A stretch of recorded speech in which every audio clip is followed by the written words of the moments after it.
Donc, mon intervention vient de manière tout à fait pertinente après l'intervention précédente, porte sur les mêmes thèmes, qui est le mythe des global cities et des métropoles. Et c'est le mythe qui ravage l'Occident du Big is Beautiful. Et ce que je vous propose de voir, c'est que le Big n'est pas beautiful.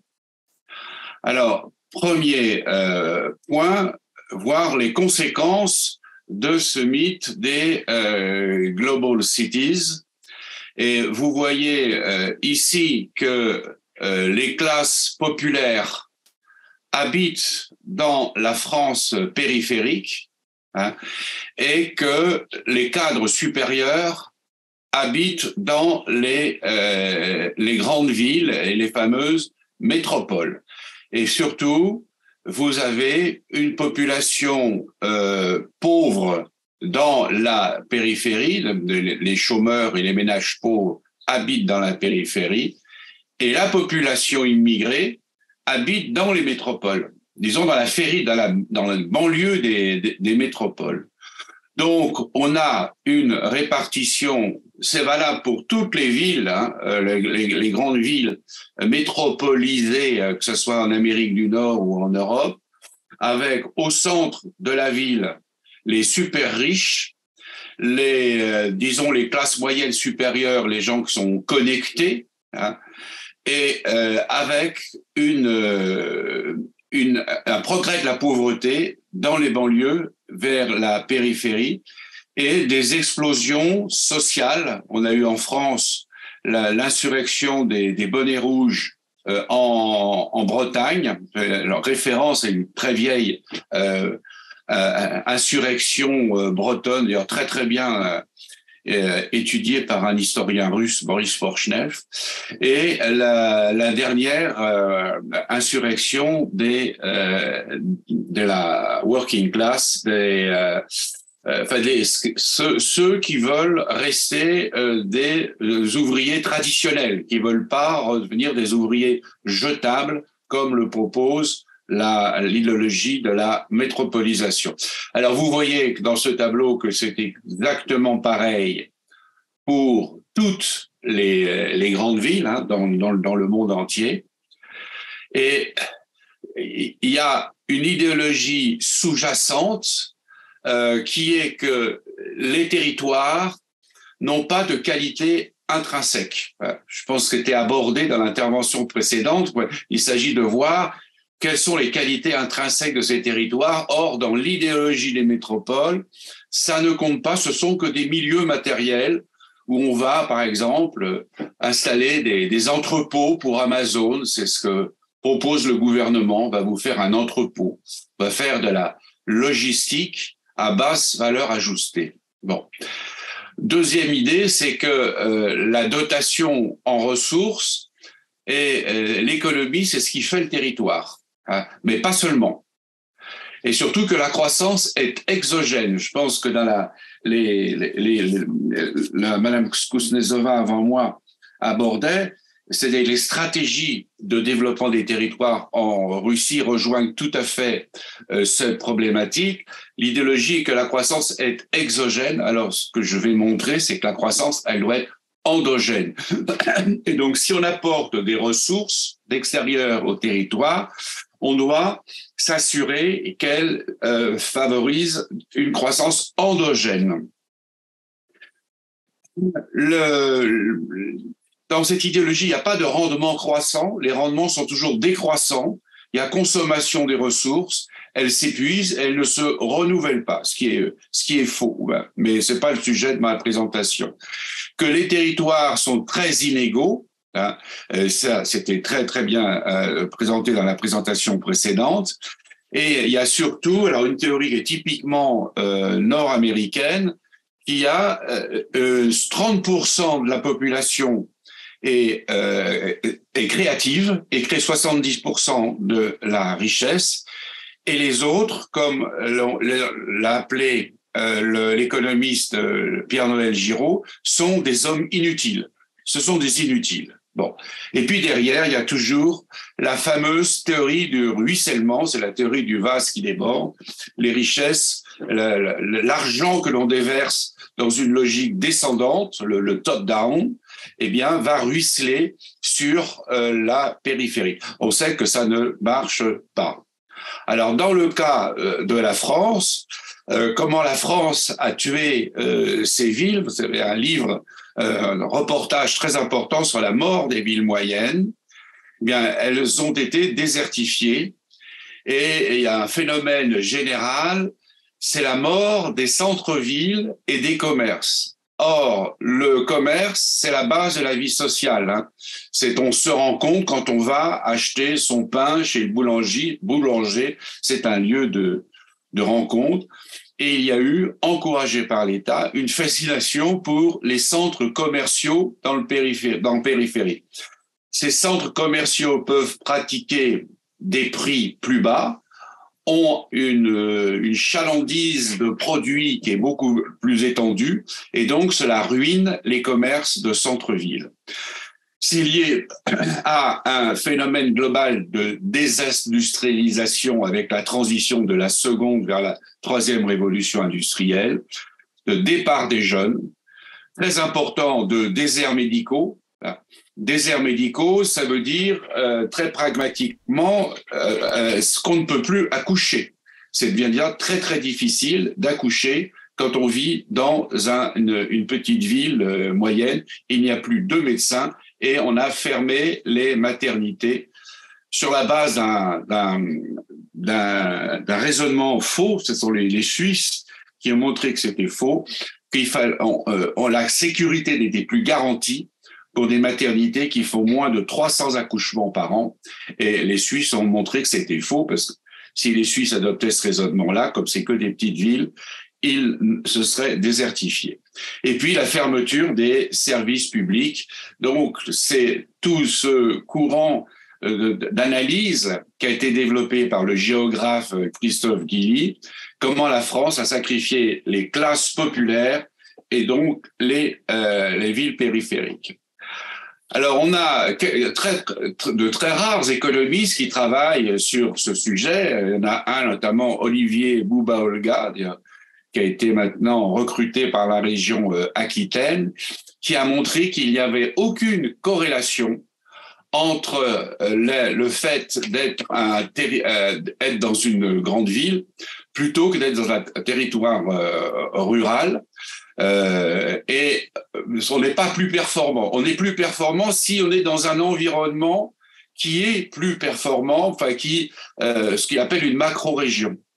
C'est toute cette dynamique globale, ce qu'on va retrouver sous le terme de milieu innovateur, qui va faire la performance. Bon, donc, vous voyez, bon, je passe sur ces analyses, vous trouvez en ligne toutes ces analyses, donc il n'y a aucune corrélation. Donc, mais regardons l'histoire. Je me suis amusé à regarder l'histoire pour me rendre compte, me rappeler que les petits pays se sont développés plus vite et mieux que les grands pays. Aujourd'hui, quels sont les pays les plus industrialisés, les plus prospères du monde? C'est de petits pays qui font environ entre 5 et 7 millions d'habitants. C'est la Suisse et Singapour. Quand je parle des petits pays, je parle des vrais pays, hein. Pas des pays qui sont des agences bancaires comme le Luxembourg. Ça, c'est pas des pays, ce sont des bureaux. Bon, prenons le cas de la Suisse, des Pays-Bas, de la Belgique, qui sont des petits pays. Les Pays-Bas se sont développés grâce à une toute petite invention locale, qui est le Airingship, ça s'appelle Eringuis, je ne sais pas prononcer le hollandais, qui permettait de saler le hareng à bord des bateaux et de l'exporter directement en Scandinavie, en Europe du Nord, et on échangeait ce hareng salé contre du bois et des céréales, puisque les Pays-Bas sont un petit pays, n'ont pas la surface agricole pour nourrir une grande population, et achetaient la nourriture à l'extérieur. Donc, ils ont créé comme ceci un mécanisme qui est très intéressant. Je pense que ça va intéresser, ce raisonnement va intéresser l'intervenante précédente. Donc, je traite les harengs à bord. Ils sont immédiatement échangés contre des céréales de la Baltique. Il n'y a pas besoin de revenir au port. Cela permet de spécialiser l'agriculture hollandaise dans les cultures à haut rendement, d'acheter du bois de construction en Baltique et en Scandinavie. Avec ce bois, on fait des gros bateaux, c'est la flûte hollandaise, qui vont développer le commerce lointain. Qui dit commerce lointain, dit importation des technologies orientales, et on rentre dans une activité à rendement croissant. Et ce cycle est auto-renforçant puisque ça permet cette spécialisation dans les activités à haute valeur ajoutée. Regardons la Suisse. Aujourd'hui, c'est toujours le pays le plus industrialisé du monde, je crois, dans tous les classements, on le voit. Ça se mesure pas, ça se mesure en intensité d'industrialisation, c'est pas par PIB. Ça a été le premier pays industrialisé au 19e siècle. Or, la Suisse n'a aucun avantage naturel.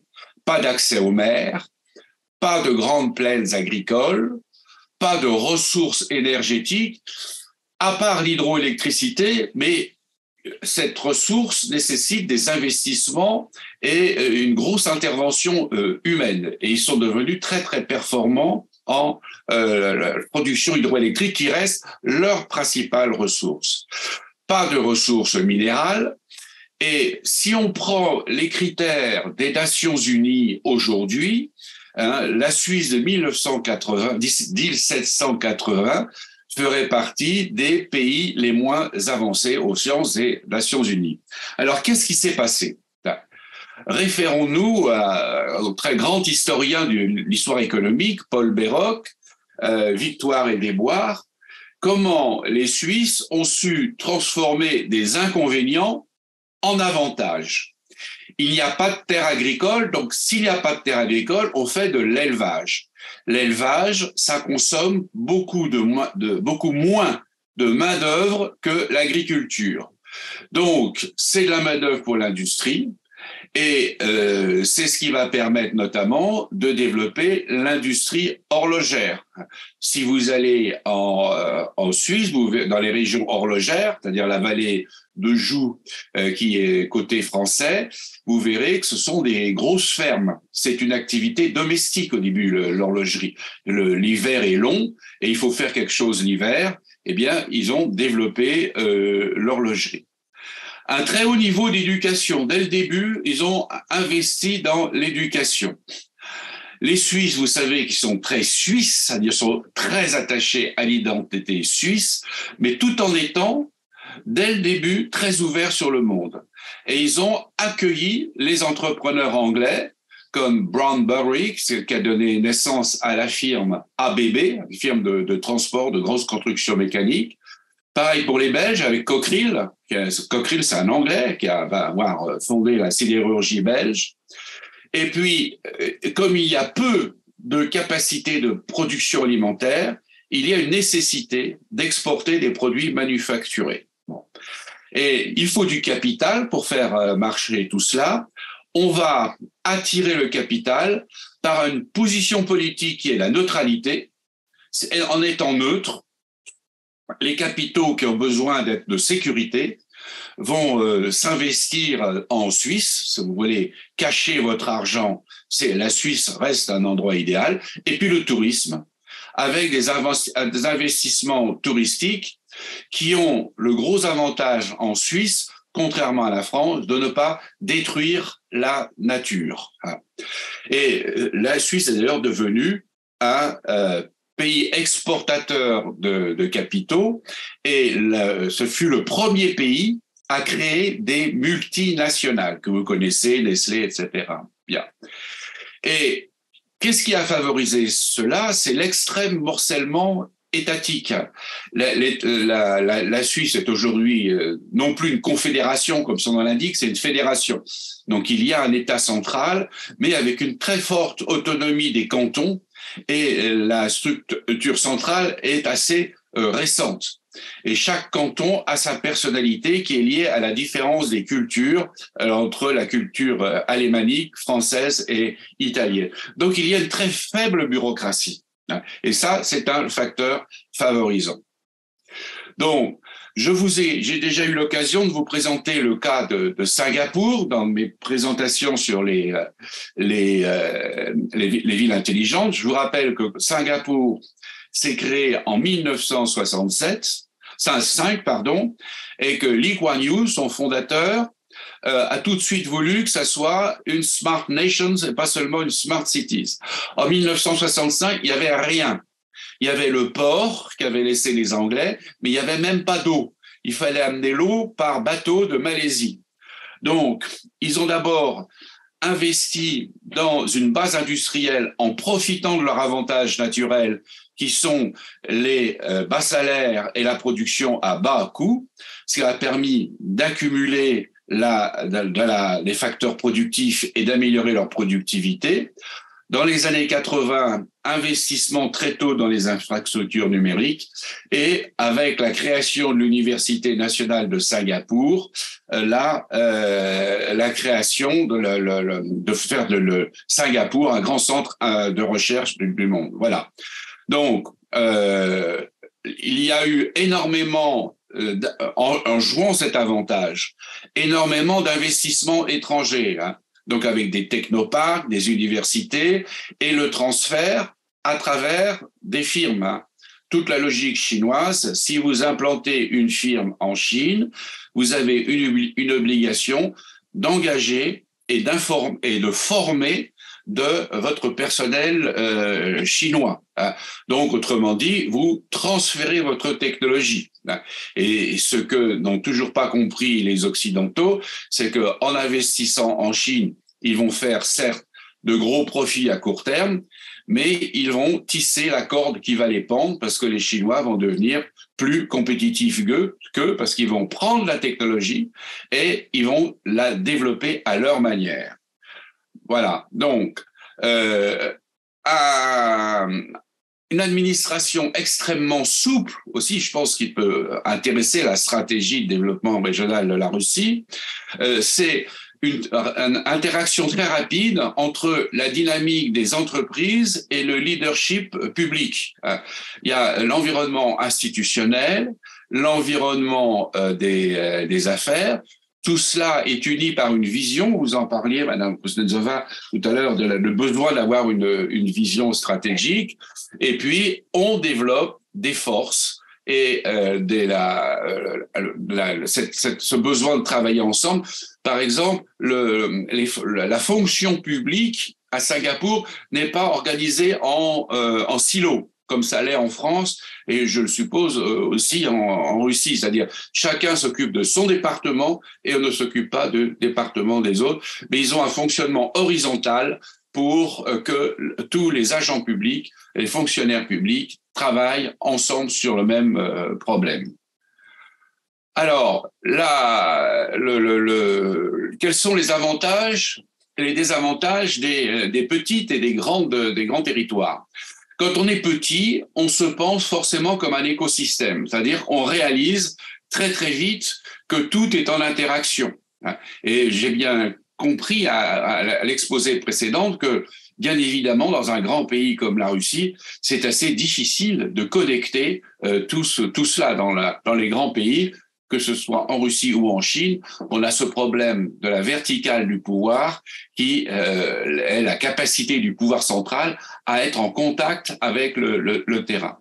Les petits pays ont toujours, et les petits territoires, pays et territoires, là c'est la même chose, hein, c'est la valorisation du capital social, c'est-à-dire qu'on considère que les habitants savent faire quelque chose. Et il faut s'intéresser à ce capital social, ce que ne font pas les pays où règne un centralisme autoritaire, notamment en France. La logique française, c'est de déverser des millions sur un territoire, mais sans s'occuper, on va voir avec les exemples, de ce que savent faire les gens, si c'est leur personnalité, si c'est leur culture, et donc ça ne marche pas. La légèreté bureaucratique dans les petits pays, les fortes synergies entre acteurs politique et économique. Hein. La démocratie directe, alors pour la Suisse, c'est très intéressant. Hein, ça a été, c'est fait. D'ailleurs, Jean-Jacques Rousseau, dès le XVIIIe siècle, louait la Suisse parce qu'on n'y faisait pas de différence entre les grandes villes et les petits villages. Il disait il y a un continuum, il y a une parfaite intégration des territoires, grandes villes et petits villages, grâce à la démocratie directe qui permet de garder cette personnalité. Et puis surtout, les petits pays n'ont jamais fait de guerre de conquête. Il n'y en a qu'un seul qui a fait des guerres de conquête, c'est la Hollande. Mais il s'est fait battre par l'Angleterre, il a perdu son rôle de leader. Alors que les grands pays se sont lancés dans des guerres, et notamment dans les aventures coloniales, qui ont coûté extrêmement cher et ont pesé très lourd sur le retard industriel, notamment en France et en Angleterre aussi, de ces pays. Donc, il y a des effets auto-renforçants, c'est que on a des circuits courts où le succès génère le succès, et une autre formule que j'ai empruntée à Fernand Braudel, un pays est pauvre parce qu'il est pauvre. Hein, et on peut dire un pays est riche parce qu'il est riche, parce que le fait d'être pauvre vous fait avoir comme vision celle d'un pays pauvre, et la pauvreté génère la pauvreté. Donc, ce que nous apprend la recherche sur les territoires, l'entreprise innovante, ça c'est très important, ne préexiste pas aux milieux locaux, elle est sécrétée par eux. Donc l'entreprise, elle vient du territoire. Même si elle est importée de l'extérieur, elle ne prospérera que si elle prend racine dans le territoire. Et que le territoire est un capital, le territoire est un capital immatériel, et qui va reposer sur sa capacité à générer un projet commun. Et oui, mais attends, voilà, la capacité à générer des consensus. Plus on génère de consensus, on va le voir, la différence entre l'industrie horlogère dans le Jura suisse et dans le Jura français, c'est la capacité à générer des consensus en Suisse et en France qui va faire la différence dans le devenir de ces industries.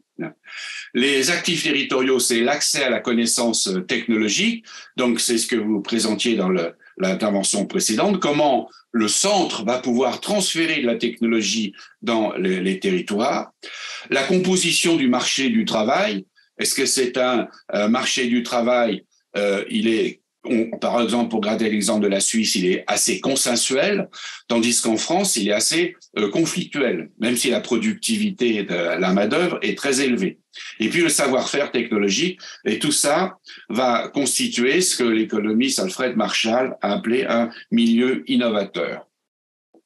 Alors, le territoire, il organise les synergies entre les activités. On a ces systèmes productifs locaux qui naissent de la coopération entre les activités, les technologies qui sont la base de savoir-faire, et puis les proximités. Alors, vous avez bien sûr les proximités géographiques, mais de plus en plus, vous avez des proximités organisationnelles qui sont permises par les réseaux numériques. Les Suisses sont à la fois capables d'avoir des entreprises mondiales, mais par exemple, Nestlé, c'est un continuum de la vache, de la petite ferme à l'entreprise mondiale. Et c'est ça qui va rendre tout. C'est la convergence entre ces systèmes, ces trois dimensions, qui va faire l'attractivité du pays. Alors, le carburant clé, ça c'est aussi très très important, bien évidemment, c'est le capital social. On sait qu'on a quatre sources voilà. C'est le capital matériel. Alors, le capital matériel, c'est un point de passage obligé, mais on peut le favoriser par l'investissement à l'étranger, le foreign direct investment.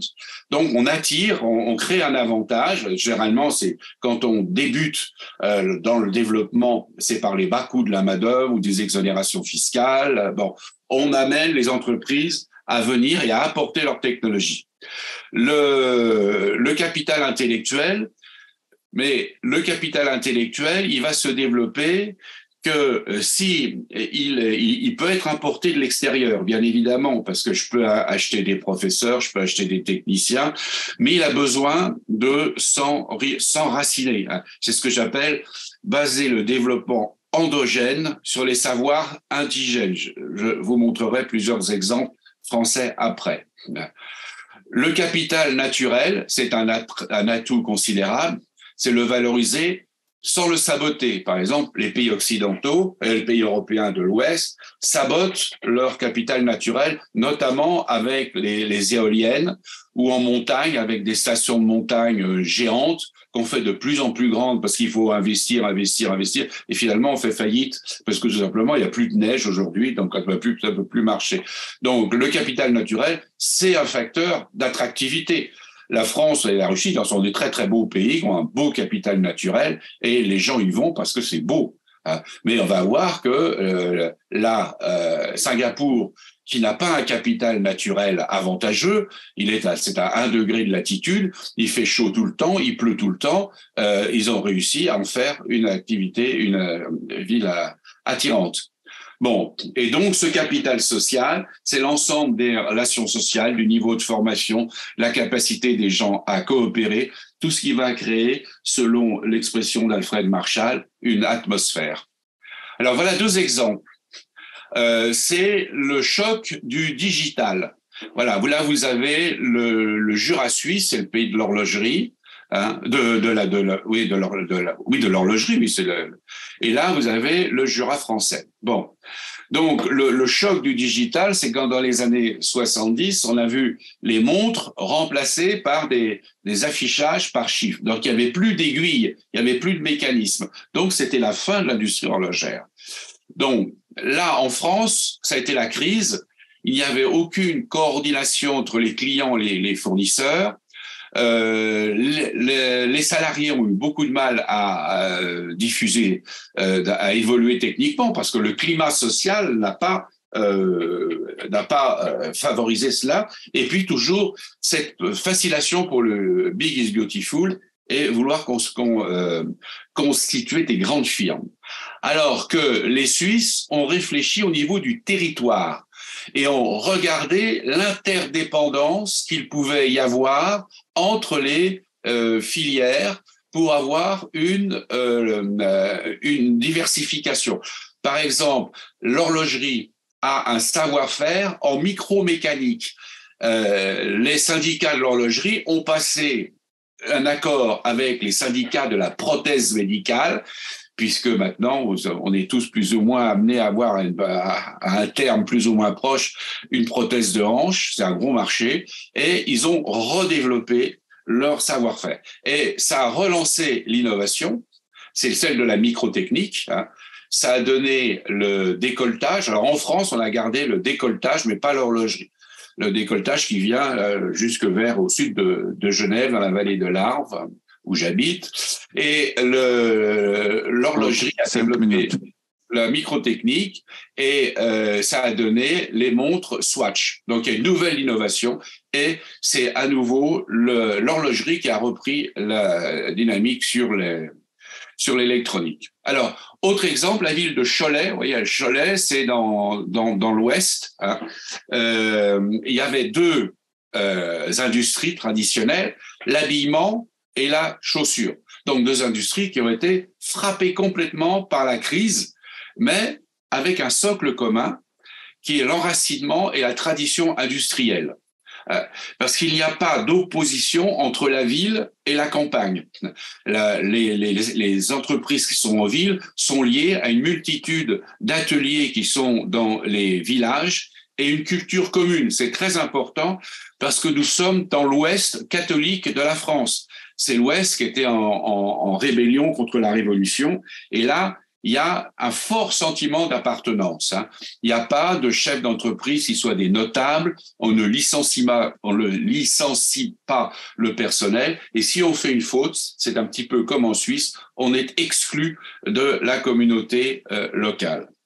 Donc, il y a un savoir collectif. Et ils ont, côté chaussures, ils ont conservé le modèle, ils l'ont régénéré, alors que l'autre voie qui a été poussé par le gouvernement, c'était leur dire il faut que vous fassiez des world class companies, des entreprises mondiales pour être compétitives dans la mondialisation. Ça n'a absolument pas marché parce que ça n'a pas pris ça. Bon, dans l'habillement, ils ont conservé le modèle, ils l'ont également régénéré. Aujourd'hui, ça donne un pôle technologique qui est le pôle enfant, qui est Cholet est une ville de haute technologie, et c'est le seul pôle technologique en France qui est thématique, c'est-à-dire qu'il y a un thème, c'est tout ce qui tourne autour de l'enfant. Autre exemple, deux villes, prenons deux villes, Vitré. Alors, d'abord Pont-à-Mousson. Pont-à-Mousson, très vieille ville industrielle, ville sidérurgique, qui a de très bonnes liaisons. Pont-à-Mousson, c'est là, on est très vite vers l'Allemagne, vers la Belgique, le Luxembourg, on est très bien placé. Il y a de gros avantages avec une voie avec des canaux. Il y a de très très bons. En plus, il y a des attraits touristiques. Il y a une très belle abbaye. Voilà. On va maintenant dans l'ouest, on retourne dans l'ouest, Vitré. Alors vous voyez, c'est une très jolie ville. Elle est mal placée pour les liaisons routières. C'est le problème du cantonnement de l'ouest, dans l'ouest. Il y a peu de liaisons ferrées, il n'y a pas encore un TGV performant, mais c'est une ville magnifique. Mais dans la compétition, il n'y a pas eu de compétition formelle, mais si on regarde les chiffres aujourd'hui, qui se développe le mieux, c'est Vitré, qui a le moins d'avantages naturels. C'est la qualité de la gouvernance, c'est l'accueil des entreprises. Il y a une seule personne, un seul service avec un seul directeur qui accueille les entreprises. C'est un gros travail de débureaucratisation qui évite aux entreprises d'aller de bureau en bureau, de remplir des papiers et des papiers. Un pilotage unique et centralisé des services, et puis cette continuité entre la commune-centre et la périphérie. Ça, c'est très important, avec une application véritable de la subsidiarité. Parce que en Europe, on dit qu'on applique la subsidiarité, c'est de la fausse subsidiarité, en fait, du centralisme. Et la mise en réseau des acteurs est toujours une vision partagée de la stratégie de l'avenir. Encore deux autres exemples. Alors moi, je suis un montagnard, j'aime bien la neige. Donc Saint-Bonnet-le-Froid. Alors Saint-Bonnet-le-Froid, c'est un petit village abandonné des dieux, 200 habitants. Rien que de la neige. L'hiver, la neige recouvre, peut boucher jusqu'au toit des maisons. Et c'est à l'écart des routes, c'est sur le plateau ardéchois, c'est un endroit où il n'y a aucune industrie, et il y avait 200 habitants. Qu'est-ce qui s'est passé ? On a eu 5 frères. 5 frères, les Marcon, à ne pas confondre avec Macron, ça n'a rien à voir. Les Marcon. Régis Marcon crée un restaurant classé 3 étoiles. 3 étoiles au Michelin, vous savez, c'est le luxe du luxe. Ce qui est un restaurant magnifique. J'ai fêté mon premier anniversaire de mariage, c'est super. Voilà. Donc, et les gens viennent. Il n'y a aucune raison pour venir, mais les gens viennent. Un autre, Marcon, est président des chambres de commerce et d'industrie.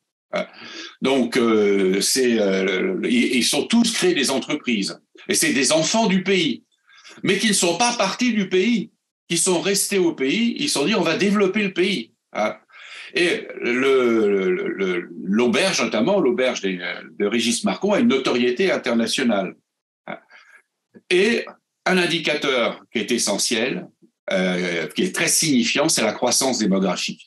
Même dans cet endroit où il n'y a rien d'autre à faire, mais autour de la gastronomie, ça crée une image, ça crée une ambiance et ça crée des activités où se développe l'industrie. Alors, un autre exemple de tout petit village qui a acquis une notoriété internationale, c'est Espelette. Alors, on est dans d'autres régions, on est dans les Pyrénées, on est dans le Pays Basque. Là, on est à l'écart des routes touristiques. Il y avait 2000 habitants, est en déclin.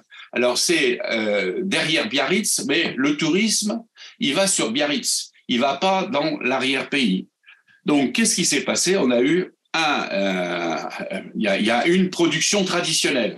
C'est le piment d'Espelette. C'est une ressource qui date du XVIIe siècle. le piment, c'était le poivre du pauvre. Hein, ça vient d'Amérique latine. Et on s'en servait principalement pour les cochons. Donc, il y a eu un leader local. Je précise sa culture, il est basque. C'est très important. Parce que les Basques ont une culture très, très forte et ont un caractère très, très fort. Ça, vous le savez par l'actualité, c'est pas des gens qui plaisantent. Hein. Donc, il a mobilisé les producteurs pour obtenir une appellation contrôlée, appellation d'origine protégée, et il s'est battu contre la préfecture qui au début disait mais les AOP, c'est fait pour les grands restaurants, les grandes productions. Vous êtes rien du tout avec vos piments. Bon, mais il n'a pas cédé. Il a fait un travail de fond avec les producteurs pour obtenir son AOP face à la préfecture. Et la préfecture, c'est Pau, et c'est au Béarn. Et c'est totalement différent du Pays basque. Donc, dans le même département, vous avez deux cultures, la basque et la béarnaise. Voilà. Et donc, grâce au réseau numérique, il a développé la notoriété du produit par les grands chefs dans le monde entier, qui font maintenant des recettes à base de piment d'Espelette. C'est très bon. Hein. C'est un rehausseur de goût, pas si fort que ça. Je vous conseille de l'employer. Donc, pourquoi? Quels sont les points communs? Il faut, dans tous les exemples, j'en ai étudié de très nombreux. J'ai publié un livre là-dessus, j'en publie un second. Il y a toujours un leader qui va à contre-courant. Et il renonce à la fatalité. Il n'y a pas de fatalité. Il n'y a pas de fatalité d'être un territoire pauvre. La dernière mission que j'ai menée, c'est dans le nord de la France, qui est une région très triste, mais il n'y a pas non plus de fatalité. Non. Et il utilise une ressource traditionnelle, ça c'est très important, qui va mélanger, qui va féconder par le numérique. J'ai un autre exemple aussi que m'ont apporté des étudiants, c'est le verre à soie. Le verre à soie, c'est une industrie très ancienne qui s'est recréée aussi par des initiatives locales et qui exporte même en Chine. C'est dans les Cévennes, région très pauvre également. Et se sont installées des entreprises technologiques, une jeune entreprise technologique, je ne suis pas capable de l'expliquer, mais qui permet d'élever les vers à soie de manière à ce que le cocon soit plus facilement filable pour en faire du fil de soie. Donc on peut toujours faire quelque chose. C'est la leçon de ces expériences. Voilà, je suis disponible pour répondre à vos questions et vous donner des tas d'autres exemples. Merci. Moi, j'ai une question pour Claude Rocher, s'il est toujours là. Claude, est-ce que vous êtes là? Oui, c'est moi qui écris ça. La question pour Claude, si je peux. Alors, comme nous savons, certains processus qui se passent en France, plus tard, ce n'est pas toujours le cas, mais plus tard, certains processus se répètent en Russie. Voilà pourquoi j'ai une question. Quelles villes françaises sont en perte de population résidente actuellement?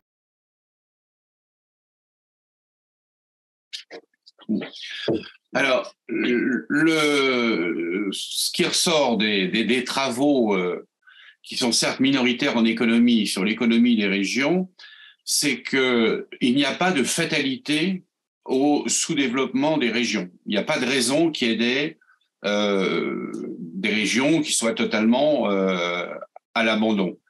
L'intérêt du cas français, c'est qu'il y a une très grande diversité de territoires. Il y a des territoires de montagne, des territoires de plaine, des territoires excentrés comme la Bretagne, des territoires plus riches, des territoires plus pauvres. Hein. Donc, on peut toujours trouver une solution en s'appuyant sur le capital humain. Alors, le capital social plutôt. Donc, le capital social, c'est l'ensemble des relations sociales qui vont favoriser plus ou moins la coopération. Alors, il va de soi qu'en France, ça va être très différent entre l'Alsace, où on est de culture germanique, où on est discipliné, on travaille sérieusement, et où la Corse, où on va avoir une petite tendance à régler les différends au revolver. Mais on peut toujours faire quelque chose. Je vois que Jacques n'est pas d'accord. Bon, mais comme on dit en Corse, il n'y a pas mort d'homme. Donc, il y a... ça dépend des cas. Alors, il y a pas de fatalité. L'important, j'ai montré exprès des projets réussis par dans des petites villes totalement excentrées où on n'attendait rien, quoi. Où si on explique ça à un haut fonctionnaire, il va rire, il va dire, mais c'est pas possible, tu rêves, tu es un idéaliste. Mais il faut les points clés, je le répète, c'est qu'il y a un leader. S'il n'y a pas de leader, ça marche pas. Il faut qu'il y ait un porteur de projet. Ça sert à rien de déverser de l'argent. Le gouvernement, aujourd'hui, il déverse de l'argent. Bon. Mais il n'y a pas de logique de développement systémique. Alors, on est en train de déverser de l'argent pour les centres-villes, puisque les centres-villes, dans les villes moyennes, ils ont disparu parce qu'il y a eu les zones industrielles, enfin les zones commerciales autour, et donc les commerces ont disparu. Donc on finance le renouvellement des centres-villes. Mais s'il n'y a pas ce moteur humain, s'il n'y a pas ce moteur social, ça servira à rien. C'est pareil pour les médecins. On n'a plus de médecins dans les villes. Hein. Et qu'est-ce qui va, comment on va créer une communauté qui attire les médecins. Il faut que là, on n'a pas assez de médecins en France parce qu'on a une politique stupide de darwinisme sur la population médicale. Mais par exemple, dans mon village, qui est une station de ski, il y a 2000 habitants. On avait recruté 3 médecins, tout payé, complètement payé. Donc, c'est pas une question d'argent. Le logement était payé, le cabinet médical était payé. Ils sont partis quand ils ont regardé les chiffres de l'accidentologie.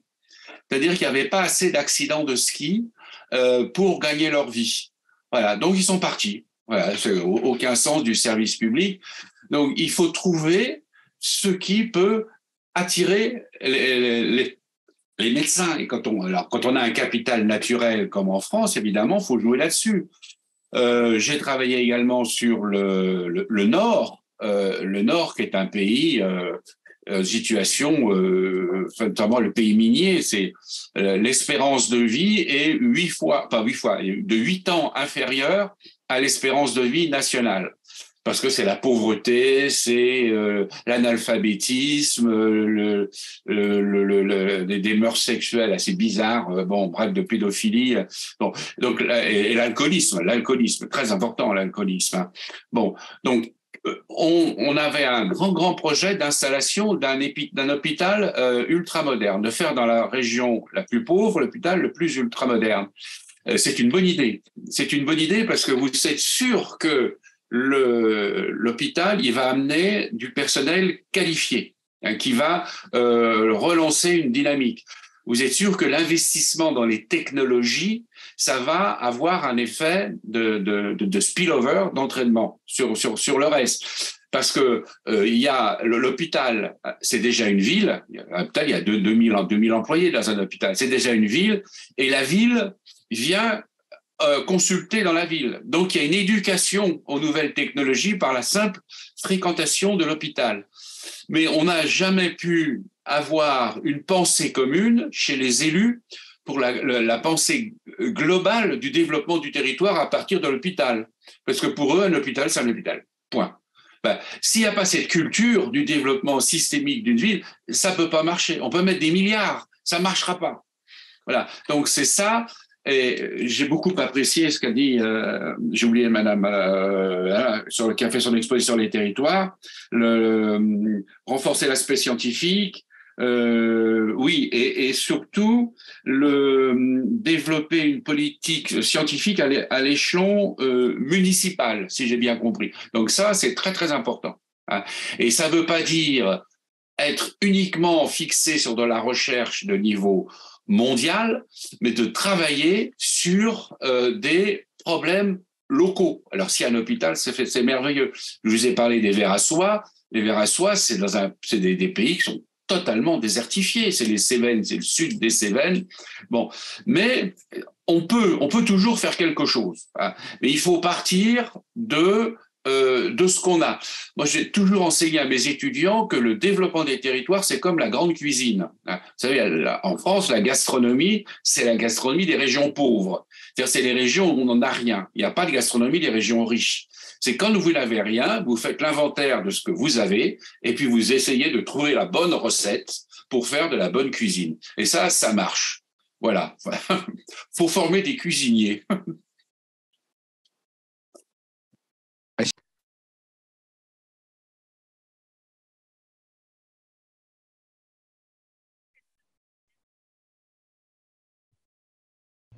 Oui, mais j'y vais. J'entends, le son est tombé d'un coup là. Vous m'entendez? Oui, oui, je m'entends. Oui, Ah, oui, ça y est, oui. c'est revenu. Oui, oui, merci beaucoup de me donner la parole. En fait, c'est une petite question ou remarque par rapport à l'exposé très, très stimulant de Claude Rochet tout à l'heure, qui, quelque part, sauf si je me trompe, au-delà des micro-succès des communes bâties sur l'existence d'un leader, etc., c'était vraiment très intéressant, dessine un peu disons la victoire et déboire, victoire des petits pays et déboire des grands, et ce qui, d'une certaine manière, renvoie à des choses encore plus anciennes que la régulation. Ça renvoie à Small is Beautiful, d'une part, et puis ça renvoie aussi à l'ouvrage de Kuznets en 1960 sur The Economic Consequence of the Size of Nations, et où il rappelait à l'époque macroéconomiquement, les pays industrialisés étaient toutes de grande taille. Et puis on a eu l'exposé aussi de Maxime Isoulet avec l'impressionnant développement du rail à grande vitesse de la Chine qui nous fait réfléchir. Et ce que développe Claude Rochet me fait moi penser à ma première spécialité, c'est l'économie des petites économies insulaires, l'analyse des petites économies insulaires, les fameux Small Island Developing States, qui eux semblent à quelques exceptions près pris dans une trappe à revenus intermédiaires et exposent en réalité dans les forums internationaux toutes les limites qu'ils ont compte tenu de leur petite taille, à savoir les économies d'échelle, la collusion des acteurs et le manque de concurrence, etc. Mais l'analyse montre assez vite en fait que les conséquences de la toute petite taille ne se font sentir surtout sur le plan macro que quand la petite taille est combinée avec une mauvaise accessibilité. C'est-à-dire Singapour est dans le détroit de Malacca, il est parfaitement bien placé pour se développer sur le plan international. Hong Kong, de la même façon, autre presqu'île, a été le sas de l'économie chinoise dans son extraterritorialité pendant longtemps et même encore jusqu'à présent d'une certaine manière. Et en revanche, quand on est au milieu de l'océan Indien comme les Seychelles ou au milieu du Pacifique comme Tonga, évidemment, là, on a un problème d'accessibilité. Les grandes routes maritimes n'y vont pas et on est vraiment isolé et on ne va pas pouvoir construire un TGV sur 5000 km jusqu'à Canberra ou un pont. Et donc, en fait, ma question devient la suivante. Comment on peut réintégrer dans cette analyse, Claude, la problématique justement de l'isolement qui n'est pas nécessairement corrélée à la distance, mais la problématique de l'isolement. Et de ce point de vue, ça m'a fait poser la question, je me suis interrogé, puisqu'on a un séminaire franco-russe, est-ce que certaines régions russes ne sont pas justement dans cette même problématique d'enclavement ou de mauvaise accessibilité? Et ça fait finalement un peu renvoyer dans le développement économique, puisque Claude, je crois savoir, vous êtes un économiste du développement, à la problématique aussi de la loi de King, c'est-à-dire les régions agricoles non intégrées qui ne peuvent pas se développer puisque leur surplus agricole, de toute façon, conduira à un choc des prix à la baisse, quoi. Voilà, c'est un petit peu autour de la problématique de la spatiale au niveau de l'accessibilité que je voulais rappeler ici. Merci, Jean-Marc. On a Jean-Michel. Jean-Michel, on a un exemple, c'est l'Islande. L'Islande qui est au milieu de nulle part, qui n'est pas sur une route et qui a développé une économie très riche à partir d'une ressource naturelle, une seule, la géothermie. Et elle s'est posée, mais elle a fait une erreur qui lui coûte cher aujourd'hui. Elle a dit, bon, avec ça, je peux produire de l'électricité, c'est de l'énergie locale pour faire de l'industrie locale, mais ça ne s'exporte pas. Donc, comment exporter l'électricité? Alors, ils ont choisi un proxy qui est l'aluminium. C'est-à-dire qu'ils ont fait venir des pains de bauxite, de minerais, et puis ils les ont traités sur place et les ont exportés. Donc ça a rapporté pas mal d'argent, mais alors du coup, ils ont déséquilibré leur écosystème parce qu'ils ont construit beaucoup trop d'électricité, donc d'usines, de barrages, etc. Et ça a pompé des ressources de l'agriculture. Donc là, ça nous rappelle il faut préserver l'équilibre de son écosystème. Si on se laisse emballer par l'ivresse du succès, voilà, ça marche pas. Alors, par rapport à votre exemple, là, je ne sais plus, dans l'océan Indien, il y a l'île Maurice qui quand même marche bien parce qu'elle a su compenser ses désavantages. Moi, mon impression, mon analyse, alors c'est une impression qui est, alors merci de me donner les Cousnettes, je ne connaissais pas, enfin je connaissais les Cousnettes, mais pas cette histoire des petits pays. On peut compenser ces désavantages. Là, on a une demande d'intervention pour faire une zone économique exclusive au Sénégal. Au Sénégal, en même temps, il y a plein de choses, mais en même temps, il n'y a rien. Et surtout, ils ne savent pas faire, quoi. Ils disent zone économique sociale, on a compris qu'il fallait la faire, mais on ne sait pas la faire. Donc, comment vous pouvez nous aider? Alors, je suis allé aussi au Cap-Vert. Alors, en entendant mes propos, le président du Cap-Vert, qui est le Pedro Pires, qui est le guerriero qui a gagné l'indépendance du Cap-Vert, et il me dit, mais comment ça s'applique au Cap-Vert? Ça peut être au Cap-Vert, c'est pas vert parce qu'il n'y a pas d'eau. Voilà, donc comment on va faire? Ben, écoutez, monsieur le président, parlez-moi de la Suisse qui a rien, quoi. Et Singapour qui a rien, voilà, à part un port. Et ça marche. Moi, alors, vous venez, bon, on a fait un séminaire de stratégie au Cap-Vert, et le Cap-Vert, c'est plein de ressources. Alors, effectivement, il y a un des avantages, c'est le sol volcanique qui fait que c'est très difficile de faire des barrages, parce qu'on peut faire des barrages. Les Portugais pourraient expier leur passé colonial, construisent des barrages, mais le sol est perméable, donc ils n'arrivent pas à garder l'eau. Mais ceci dit, il y a du vent, c'est un des rares endroits où on pourrait faire des éoliennes sans tout casser. Voilà, on peut toujours s'en sortir. On avait, dans un précédent séminaire, moi j'avais soulevé la question de Norilsk. Qu'est-ce qu'on pourrait faire à Norilsk? Parce qu'à Norilsk, il faut tout apporter. S'il ne fait pas beau et que l'avion ne peut pas voler, il n'y a plus rien. Il n'y a pas de train. Bon, c'est comment déjà.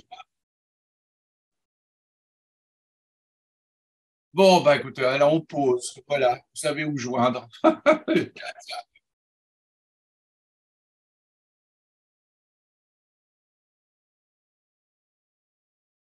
Allez, ciao, ciao.